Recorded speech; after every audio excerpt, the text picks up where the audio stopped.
This protocol can be used to study the molecular and cellular changes that occur during the normal myeloid differentiation of human CD34 positive hematopoietic stem and progenitor cells.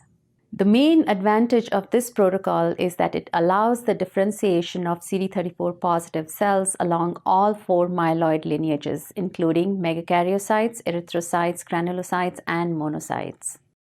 Demonstrating the procedure will be Aditi Bapat, a postdoc from my laboratory.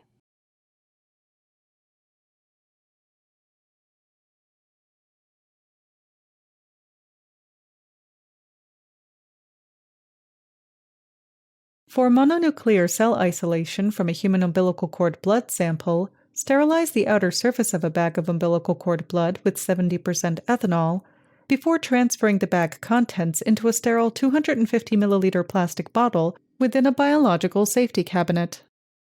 Dilute the blood with an equal volume of room temperature Hanks buffered saline solution and add 15 milliliters of mononuclear cell fractionation medium to each of 5 sterile 50 milliliter conical tubes.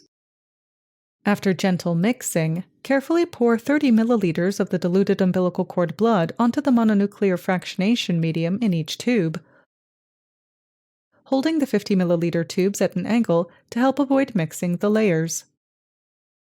Separate the cells by density gradient centrifugation, and remove the top 15 to 20 milliliters of plasma above the mononuclear cell layer. Use a pipette to carefully transfer the exposed mononuclear cell layer into a new 50 milliliter tube, pooling the mononuclear cells from 2 to 3 tubes together, and bring the final volume in each tube up to 50 milliliters.